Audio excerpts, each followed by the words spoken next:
tema da minha mensagem hoje é as duas testemunhas. Olha o que diz. Apocalipse 11, 1.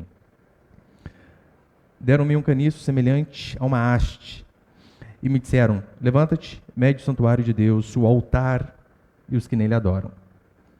Mas deixa o pátio que está fora do santuário, não meças, porque foi dado aos gentios. Eles pisarão a cidade santa durante 42 meses. Conhecereis as minhas duas testemunhas que profetizem, concederei as minhas duas testemunhas que profetizem durante 1260 dias vestidas de pano de saco.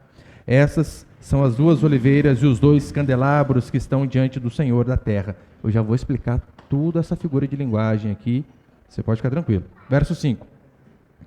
Se alguém quiser lhe causar dano, da sua boca sairá fogo, que devorará os seus inimigos, pois se alguém quiser lhes causar dano, certamente será morto. Elas têm o poder de fechar o céu para que não chova durante os dias da sua profecia, e têm o poder sobre as águas para convertê-la em sangue, e também para ferir a terra com todo tipo de praga quantas vezes quiserem. Quando concluírem o seu testemunho, a besta que surge do abismo os alcançará, e atacará, vencerá e matará. Seus corpos ficarão estendidos na praça da grande cidade, espiritualmente chamada Sodoma e Egito, onde também o seu Senhor foi crucificado. Pessoas de vários os povos, tribos, línguas e nações verão seus corpos durante 3 dias e meio, e não permitirão que sejam sepultados. Verso 10. Os habitantes da terra se alegrarão sobre eles e comemorarão. Enviarão presentes uns aos outros, pois aqueles 2 profetas atormentavam os habitantes da terra. Guarde bem, né? Esses profetas, eles atormentavam o povo. Depois vocês vão saber como que eles faziam isso. Verso 11. Depois de 3 dias e meio, o Espírito de vida, vindo de Deus, entrou neles e eles ficaram em pé. E os que viram foram tomados de grande temor. Então ouviram uma forte voz do céu que lhe dizia: subi vós para cá. Eles subiram ao céu em uma nuvem, e seus inimigos os viram. Verso 13. Naquela hora houve um grande terremoto, e a 10ª parte da cidade caiu, e foram mortos 7.000 homens no terremoto. Os demais ficaram atemorizados e deram glória a Deus do céu, ao Deus do céu. Segundo, passou, o terceiro está por vir, e depois ele vai entrar na 7ª trombeta, que é o juízo final, que semana que vem, se o Senhor permitir, falarei sobre isso. Olha para cá, por favor. Se você já assistiu aqueles filmes, acho que é Deixados para Trás, alguns sobre Apocalipse, ou até mesmo a novela que passou na Record, esse é um episódio muito marcante, a questão das duas testemunhas, e eu e você precisamos entender de fato o que a Escritura dizia. Aqui nós vemos muitos símbolos no capítulo 11, e você vai ver que o próprio contexto e o próprio livro explica o que é cada símbolo desse daí, então você pode ficar em paz. Você lembra? Para ilustrar, para ficar mais fácil, põe ali o slide, por favor. Aqui primeiro ele diz que ele vai medir o átrio, né? Vai medir o lugar santo, e o átrio ele não vai medir. Só para a gente entender o que eu vou falar aqui no final, né, do meio para o final, você precisa lembrar mais ou menos como que era, ou saber, né, como que era a divisão do templo no Antigo Testamento. Você lembra que tinha essa parte maior, né, que é chamado o pátio ou o átrio exterior.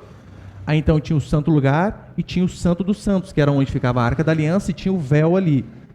Neste santo dos santos, apenas o sumo sacerdote entrava uma vez no ano, no dia do perdão nacional, no dia do Yom Kippur. Mas tinha o lugar santo e o átrio, que é toda esta parte externa. Pode deixar ali. Que é toda aquela parte externa ali. E por mais que aqui nós lemos falando que sobre a cidade santa, aqui o texto não fala sobre Jerusalém. Por quê? Porque você vai ver que não fala sobre a Jerusalém ali, no caso, terrena, né? É apenas uma pegadinha que depois o texto mesmo vai explicar. Lembra que faz tempo, quase toda quarta-feira eu falo, Apocalipse ele vem dividido em 7 sessões paralelas e progressivas. E essa sessão a qual nós estamos é a sessão das trombetas, que vai terminar justamente aqui no capítulo 11. Do capítulo 8 até o capítulo 11, que fala da sessão das trombetas.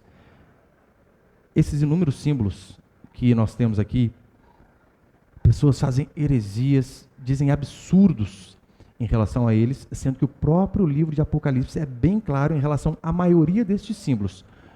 É tão certo que Apocalipse capítulo 1, verso 20, olha o que a Escritura vai dizer. Este é o mistério das 7 estrelas que viste na minha mão direita e dos 7 candelabros de ouro. As estrelas são 7 anjos, os anjos das 7 igrejas, e os 7 candelabros são as 7 igrejas.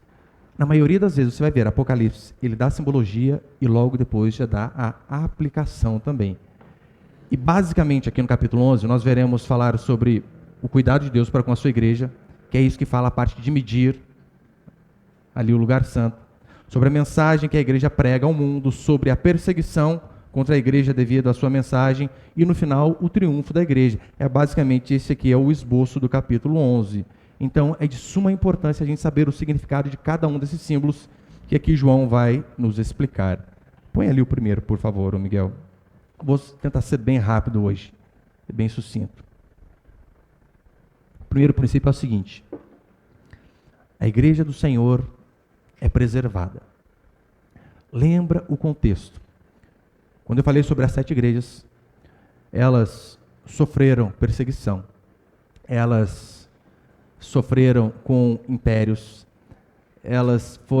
muitos foram decapitados, muitos foram mortos, a igreja sofreu demais, foram mortos, mas ainda assim o que a Escritura vai dizer é que o Senhor, ele vai preservar a sua igreja, ainda que alguns morram, sejam martirizados, a igreja do Senhor sempre vai ser preservada. E nós vemos isto aqui no versículo 1 e 2, quando ele vai dizer assim, né?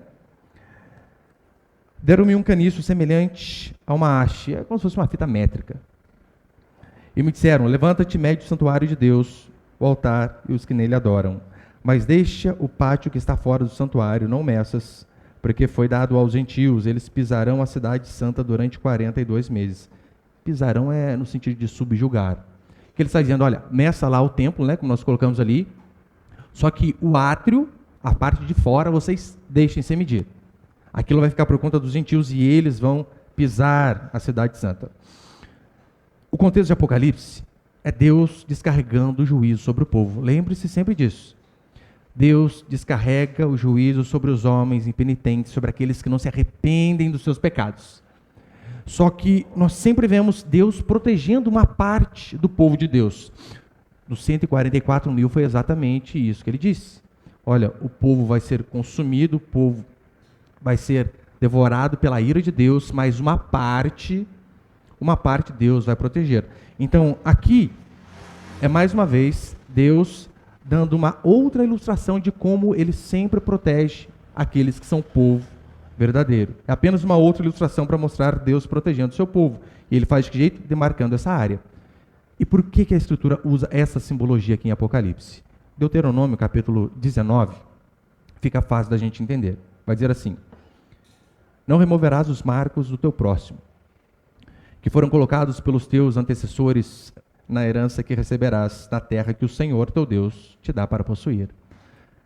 Não remover o marco é mais ou menos o seguinte: hoje, como que nós fazemos para delimitar a nossa propriedade? Via de regra, através de muro. Antigamente, talvez, usava-se mais cerca. Então, tinha uma forma de você burlar o sistema e você pegar um pedacinho do terreno do vizinho para você. Qual era esse jeito? Você pegava a sua cerca e colocava um pouquinho para dentro do terreno dele. Essa é a ilustração que dá. E aqui o santuário, de fato, ele representa a igreja, mas a igreja verdadeira do Senhor. E essa igreja verdadeira que a Bíblia diz é que os seus filhos sempre serão protegidos. Como eu disse, a igreja sempre foi perseguida. Mas você reparou que ela nunca foi extinta?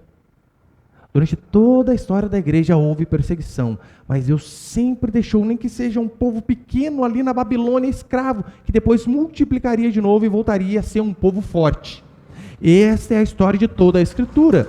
Nós que somos igreja do Senhor, podemos passar por dificuldades, por tribulação, por angústias. Não é isso exatamente que o Salmo 23 vai dizer? Ainda que eu ande pelo vale da sombra e da morte. É possível. É possível, crentes, filhos de Deus genuínos, andarem pelo vale da sombra e da morte, mas ainda que sofram, que sejam perseguidos, o que a palavra do Senhor diz é que Deus jamais vai desamparar os seus filhos. Não há circunstância, não importa, perseguição, enfermidade, comunismo, morte, não importa, Deus sempre vai preservar os seus. E aqui quando ele diz que ele vai nos proteger, não diz necessariamente dos flagelos aqui deste mundo, Porque o exemplo disso são as 7 igrejas. Sofreram e sofreram demais. O exemplo disso é essa pandemia que nos ataca, gente. É só ímpio que está morrendo ou está morrendo um monte de crente também? Mas o que a Escritura vai dizer é que a proteção de Deus em relação a mim e a você é que, para aqueles que estão em Cristo, não há nenhuma condenação.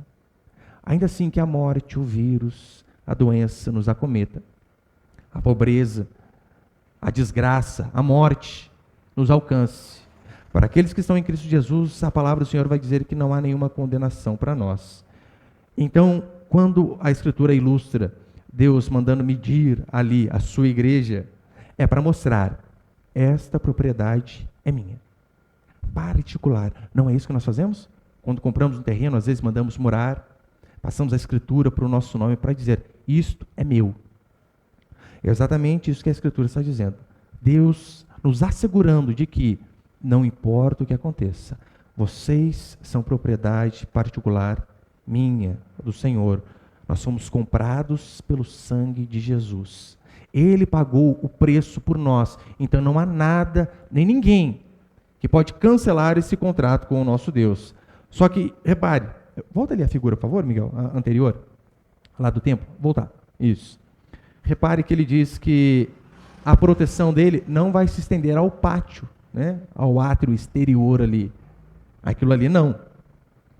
A interpretação reformada para este capítulo 11 aqui, interpretação que não é minha, é a seguinte: a ira de Deus, ela também será derramada sobre os cristãos nominais, sobre os pseudos cristãos, sobre aqueles que até estão próximo da igreja, porque o Santo dos Santos era onde Deus se manifestava.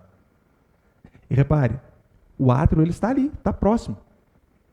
A interpretação da igreja histórica é que a ira de Deus será derramada sobre os ímpios, inclusive sobre esses, sobre aqueles que são cristãos apenas por nome, aqueles que até falam evangeliquez de vez em quando, oh, a paz, irmão, aleluia, glória a Deus.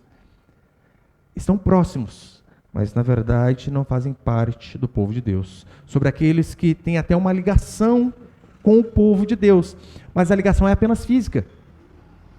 É apenas o contato físico, não há uma entrega genuína, não há de fato uma conversão genuína, não há uma fé verdadeira entregue de toda a vida para o Senhor. A Bíblia diz que o Senhor também vai punir a esses daí, porque esses apenas parecem estar próximos.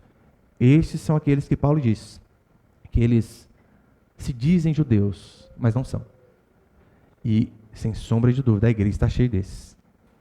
Aqueles que parecem crentes, falam como crentes, andam com a Bíblia de crentes, mas na verdade nunca foram, porque a sua atitude não tem a ver com aquilo que o Evangelho nos coloca. A sua postura diante da sociedade, ele aprendeu a ir ao culto, a frequentar uma igreja, mas não se converteu verdadeiramente. Então, os membros de igreja que não são verdadeiros cristãos, a interpretação histórica da igreja é que esses também serão punidos. No verso 8, olha o que vai dizer, Apocalipse, capítulo 11, verso 8. Seus corpos ficarão estendidos na praça da grande cidade, espiritualmente chamada Sodoma e Egito, onde também o seu Senhor foi crucificado. Essa Jerusalém aqui não é a Jerusalém terrena, mas é que é apenas um símbolo de tudo aquilo que é mundano. Porque, repare, Jesus foi crucificado em Jerusalém? Sim. Mas aqui ele compara Jerusalém com o quê? Sodoma. Lembra o que aconteceu com Sodoma? E com o Egito, onde a perversidade era demais. Ou seja, o povo que era para ser de Deus acabou se prostituindo, se mundanizando. E tudo aquilo que se levanta contra o Senhor, a Bíblia chama de mundo. No tocante a isso, há muitas igrejas que nós podemos dizer, sem sombra de dúvida, que não passam de igrejas mundanas, que às vezes têm o local de culto, a Bíblia correta, mas ainda assim estão longe de pregar a palavra de Deus. Por quê? Lembra que quem matou na verdade Jesus não foram as pessoas de fora. Quem entregou Jesus Cristo foram os homens de dentro, aqueles que eram religiosos, tinham o livro correto, a princípio tinham a fé correta, mas não era uma fé genuína. E por que aqui Jerusalém é usada como mundo? Para mostrar que Deus ele fez a igreja para si, mas infelizmente os homens foram se desvirtuando a cada dia mais, foram, ao invés de serem transformados à imagem e semelhança de Deus constantemente, eles se desvirtuaram, assim como Deus criou o mundo. E quando ele criou o mundo, ele fez o homem e diz, olha, este aqui vai ser a minha imagem e semelhança. Mas o pecado foi desvirtuando, foi fazendo com que o homem se transformasse em um monstro. Da mesma forma acontecia com a igreja. Deus queria a igreja para si, mas por conta do pecado, o ser humano foi a cada dia mais como um esmigo. Por conta do poder, no caso do ser humano, por conta do pecado, se transformando em um monstro horrendo a cada dia mais. Por isso, que quando o homem mau for condenado, ele não vai poder dizer que Deus foi injusto, de forma alguma. Deus deu diversas oportunidades. Deus fez o sol, a terra. Romanos 1, Paulo vai dizer que, olha, a divindade ela é conhecida por meio das coisas que foram criadas. Como você pode olhar para um mundo tão fabuloso desse, e mesmo assim dizer, veio de uma explosão, veio do nada? Não, a mensagem do Evangelho está por todo lado. E como aqui no capítulo 11, quase tudo é apenas figuras, esses 42 meses também é apenas um exemplo de todo o período do qual a pregação foi divulgada. E mesmo assim muitos não chegaram a ouvir. O segundo, põe ele por favor. O segundo princípio é sobre o testemunho da igreja. No versículo 3, você pode acompanhar comigo? Apocalipse 11, 3. Vai dizer assim: concedei às minhas duas testemunhas que profetizem durante 1260 dias. 1260 dias vestidas de pano de saco. Qual que é a interpretação pentecostal básica aqui dessas duas testemunhas? Talvez você já ouviu falar. Eles acreditam que essas duas testemunhas são Elias e Moisés, porque os eventos são bem parecidos. Elias orou e o céu parou de derramar água, parou de chover. E Moisés fez essas outras maravilhas, como a água transformar em sangue e pragas, para o Egito. Então, a interpretação pentecostal é que essas duas testemunhas são Elias e Moisés pregando durante a grande tribulação. A minha interpretação, que não é minha, não inventei isso aqui, eu apenas sigo aquilo que os homens, ao longo de séculos, pregaram. A interpretação da igreja histórica reformada é que essas duas testemunhas é apenas uma simbologia da igreja de Deus pregando o evangelho. De toda a igreja, não duas pessoas em si específicas, mas apenas um símbolo da igreja. E o que acontece quando a mensagem de Deus é verdadeiramente pregada? Eles são mortos. Não foi isso que nós vimos no capítulo 10? Capítulo anterior? Que o anjo vem e diz para João, João, pega este livro, come. Na boca vai ser doce, mas no estômago vai ser amargo. E qual que é aquela interpretação? É que a palavra de Deus ela faz isso. Ela vem, para uns, ela traz a doçura da salvação. Em compensação, para outros, ela traz o amargo da condenação. É apenas essas duas atitudes que causam nas pessoas. Tanto é que em Lucas 10, lembra que Jesus envia os discípulos de 2 em 2 para quê? Para pregar. A Escritura diz que onde 2 ou 3 estiverem reunidos, o Senhor vai se fazer presente. Então, essas duas testemunhas é apenas um símbolo da igreja levando a mensagem do Evangelho. E o que acontece quando essa mensagem de fato ela é pregada? O mundo odeia. Meu irmão, se a palavra de Deus é de fato pregada, não tem como as pessoas de fora nos aplaudir. Hoje eu vi uma entrevista do padre, não vou falar qualquer, o Forte, lá. E o povo, é claro, ele pega uns religiosos para colocar na fogueira. Daí põe uma homossexual aqui, uma cheia de tatuagem ali, uma mulher com um vestido minúsculo, sentada de frente para o padre. Gente do céu, é para arrebentar, né? E eles perguntando, padre, o que você acha da roupa da fulana? Ainda colocou a mulher de vestido curto na frente dele para perguntar, o que o senhor acha? E a resposta dele, meu irmão, foi tipo assim, nem uma coisa nem outra, muito pelo contrário. Falou e não falou nada. Na verdade, claro que ele arregou. Quem sou eu para julgar? A roupa cada um decida aquilo que é melhor. Tem como você ficar mal com as pessoas assim? Não, não tem.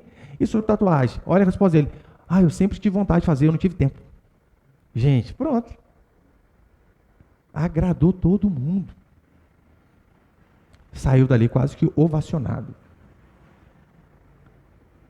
Sinal de que a palavra de Deus não foi pregada. Porque quando ela é pregada, via de regra, acontece como Jesus fez em Lucas capítulo 4. Ele começa a falar que o Espírito do Senhor estava sobre ele, que o Senhor ungiu, e depois ele mostra o pecado das pessoas, aquelas pessoas que estavam maravilhadas com a pregação dele. Instantes depois, se iram a ponto de querer matá-lo. É isso que a palavra de Deus verdadeiramente vai causar nas pessoas. E é tão interessante que as pessoas ali comemoram a morte dessas duas testemunhas. Distribuem presentes um para o outro, festejando. Não queriam nem deixar enterrar aquelas duas testemunhas. Dificilmente você vai achar um comentário bíblico que explique isso daí, mas pelo contexto ali, a intenção é o seguinte, gente, é felicidade demais esses dois mortos. A gente não pode deixar enterrar, por quê? Porque vai ser um velório constante, ou seja, alegria constante para nós. Não temos mais essa voz ali nos atormentando, como diz o versículo 10, que elas atormentavam o povo. E como que essas duas testemunhas atormentavam o povo? Como que a igreja atormenta as pessoas? Ora, é através da mensagem. Qual mensagem? A mensagem do arrependimento. Isso aqui causa tormento. É por isso que a Escritura diz que elas estão vestidas de pano de saco. Pano de saco é apenas um símbolo de humilhação.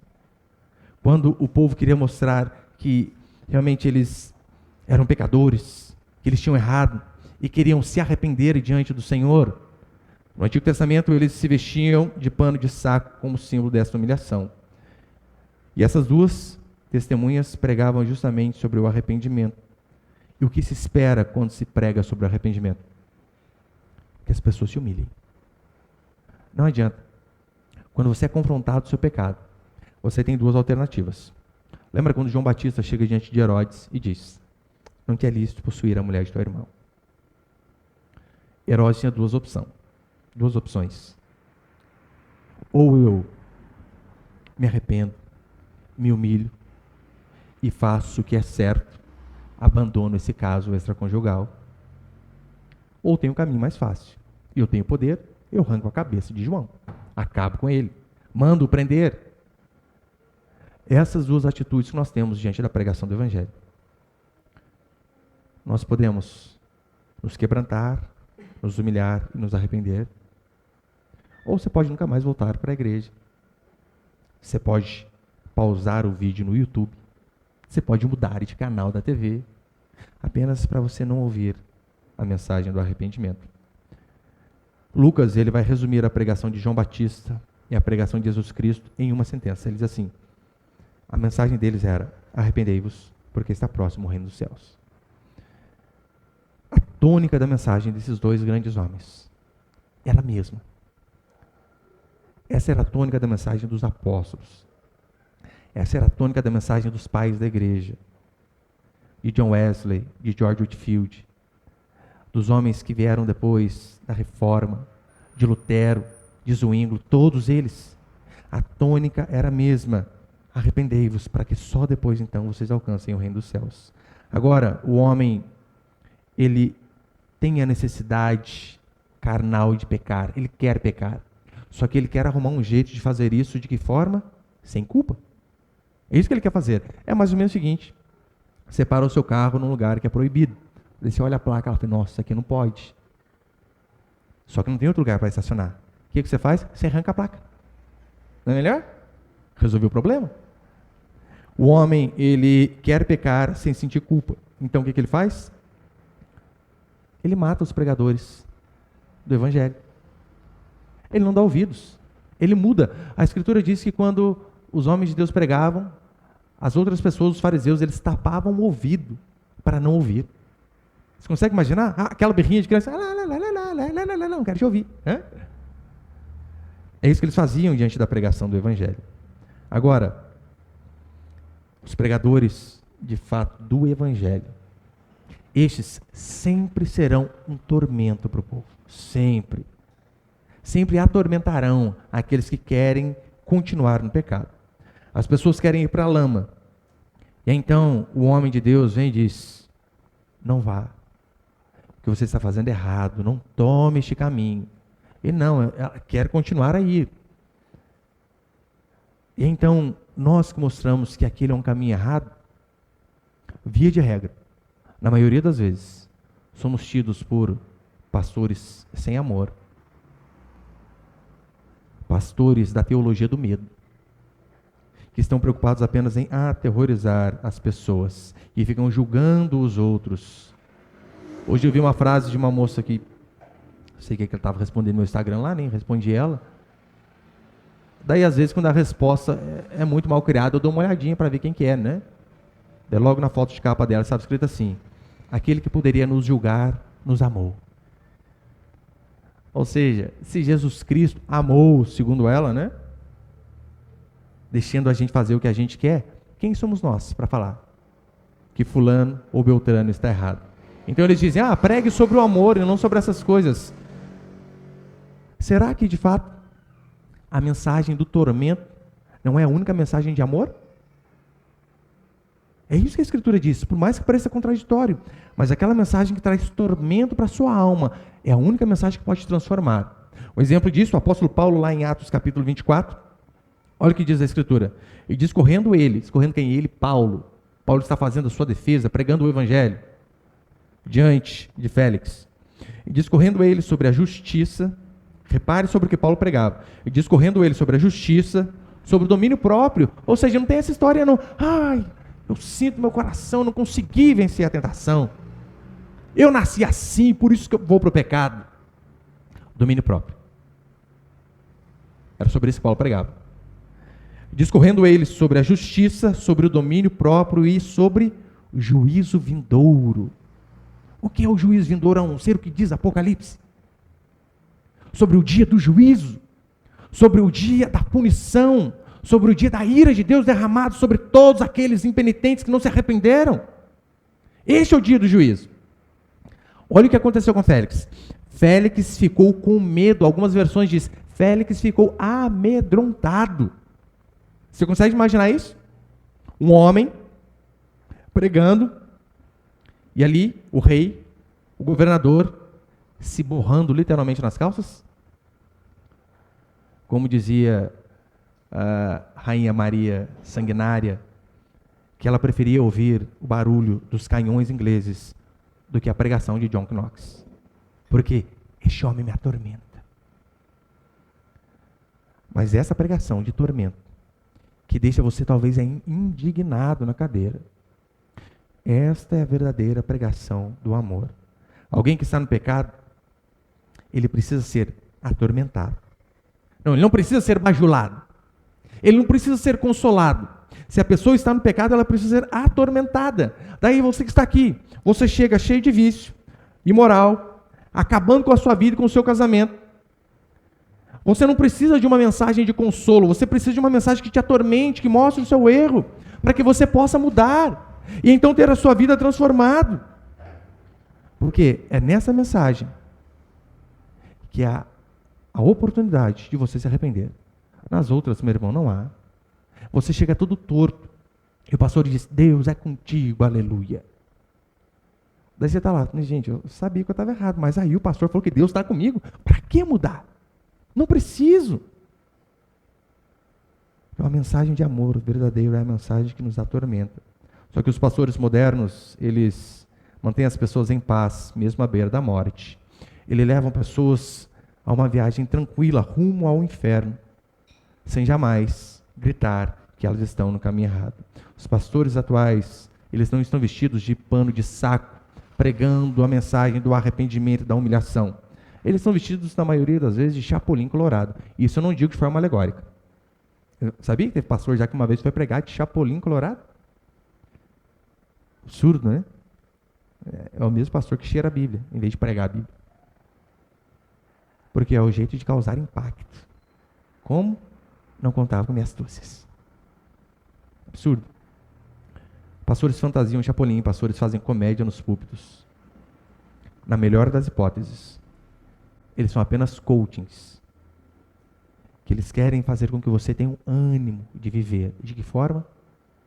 Que você vai ser alguém, vai ser cabeça, vai ser grande. Eu li essa semana uma matéria sobre milionários do reino. Olha o absurdo para onde que a igreja está indo. Venha ser um milionário do reino. É o coaching dentro da igreja. Essa era a pregação, como ser rico. Sendo que a Escritura é claro, aqueles que desejam ser ricos, pecam.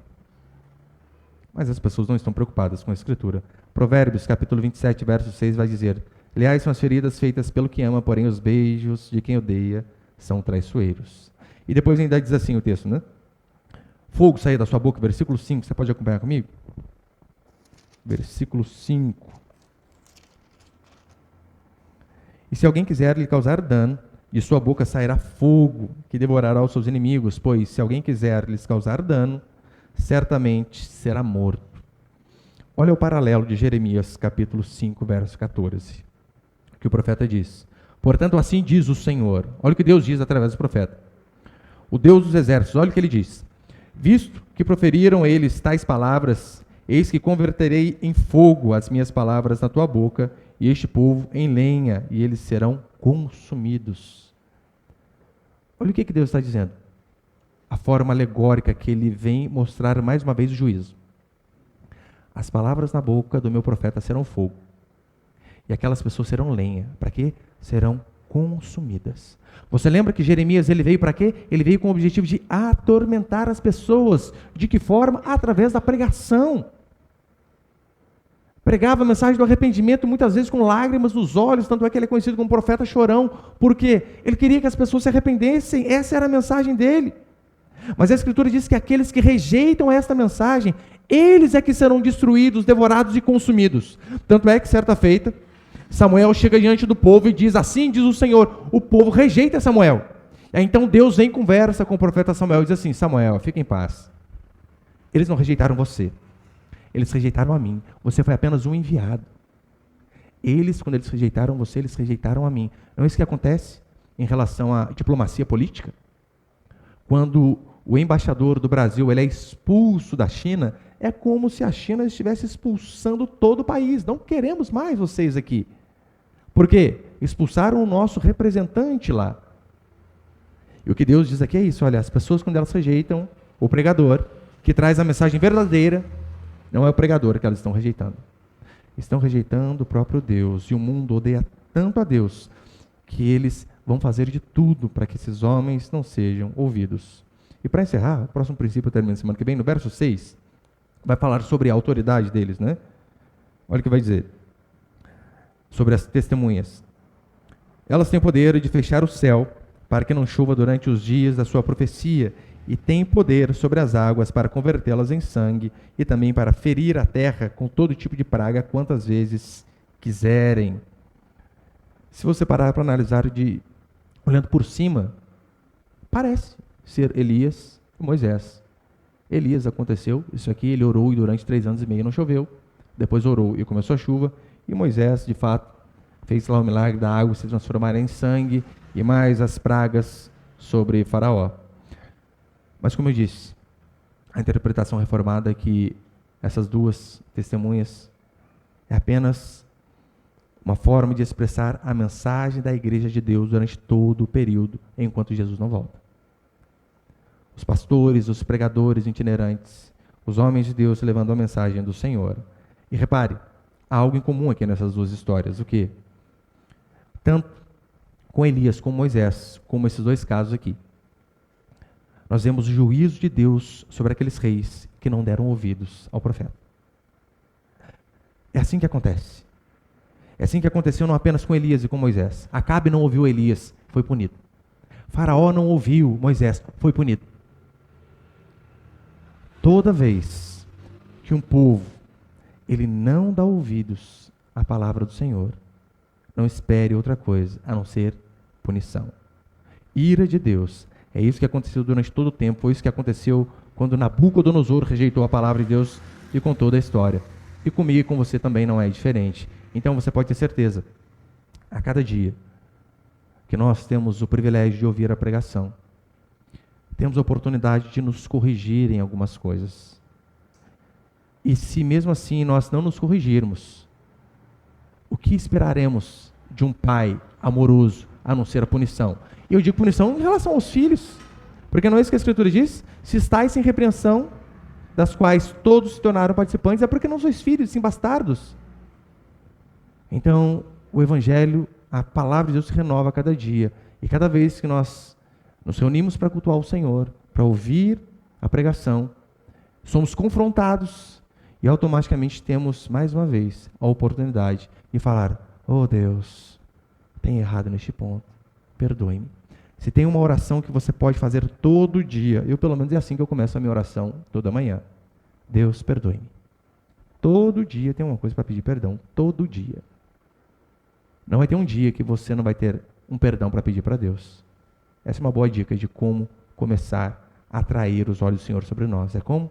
Se arrependendo dos nossos pecados. Amém, meus irmãos? Você pode ficar de pé.